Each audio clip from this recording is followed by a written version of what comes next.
ശ്രീകൃഷ്ണാർപ്പണമസ്തു. എല്ലാവർക്കും നമസ്കാരം.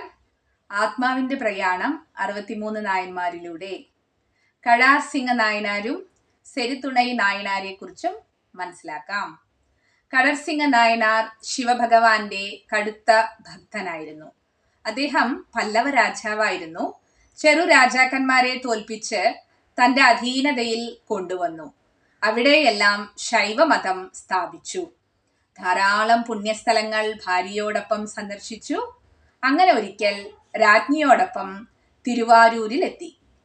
ക്ഷേത്രം ചുറ്റിയ രാജ്ഞി ഭഗവാന് പൂജയ്ക്കായി മാല കെട്ടുന്ന സ്ഥലത്തെത്തി. സെരുതുണൈ നായനാർ ഭഗവാന് മാല കോർത്തുകൊണ്ടിരിക്കുകയായിരുന്നു. രാജ്ഞി കൂട്ടിവെച്ചിരുന്ന പൂക്കളിൽ നിന്ന് ഒരു പൂവെടുത്ത് മണത്തു നോക്കി.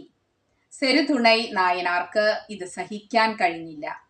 അദ്ദേഹവും ഒരു തീവ്ര ഭക്തനായിരുന്നു. ഒട്ടും ആലോചിക്കാതെ രാജ്ഞിയുടെ മൂക്ക് അറുത്തുമാറ്റി.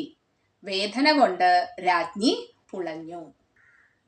രാജ്ഞിയുടെ രോദനം കേട്ട് രാജാവ് അവിടെ ഓടിയെത്തി.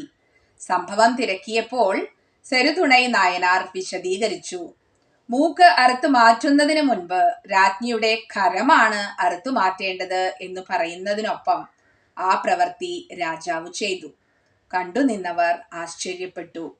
ദേവന്മാർ പുഷ്പവൃഷ്ടി ചെയ്തു. ഭഗവാനോടുള്ള സ്നേഹം രണ്ടുപേരും മറ്റുള്ളവർക്ക് കാട്ടിക്കൊടുത്തു. നമ്മുടെ സാധാരണ ബുദ്ധിയിൽ ഇതത്ര വലിയ തെറ്റാണോ എന്ന ചോദ്യമുണ്ടാവും. ഭഗവാനിൽ ശരണാഗതി അടഞ്ഞ കഴാർ സിംഗ നായനാർക്കും സെരുതുണൈ നായനാർക്കും ഇത് പൊറുക്കാൻ കഴിയാത്ത അപരാധം തന്നെയാണ്. അവരുടെ ഭക്തിയുടെ തലം നമുക്ക് ചിന്തിക്കാൻ കഴിയുന്നതിനും അപ്പുറമാണ്. ഇവർ ബന്ധങ്ങൾക്കപ്പുറം ആത്മാവിലേക്ക് കാണാനുള്ള പ്രയാണത്തിലാണ് എന്ന് നാം മനസ്സിലാക്കണം. പത്രം പുഷ്പം ഫലം തോയം യോമേ ഭക്തിയാ പ്രയച്ഛതി തദഹം ഭക്തിബഹൃതം അശ്നാമി പ്രയതാത്മനഃ. ഭഗവത്ഗീതയിലെ 9-ാമത്തെ അധ്യായത്തിലെ 26-ാമത്തെ ശ്ലോകം ഓർമ്മ വരികയാണ്. ഒരില, ഒരു പുഷ്പം, ഒരു പഴം, കുറച്ചു വെള്ളം, ഇവയിൽ ഏതെങ്കിലും ഒന്ന് ഭക്തിയാൽ സമർപ്പിക്കുന്നവനെ ഭഗവാൻ അനുഗ്രഹിക്കും എന്നാണല്ലേ പറയുന്നത്. ഓം ശിവശക്തി ഐക്യരൂപിണ്യേ നമഃ. അടുത്ത നായനാരുമായി വീണ്ടും കാണാം. നന്ദി, നമസ്കാരം.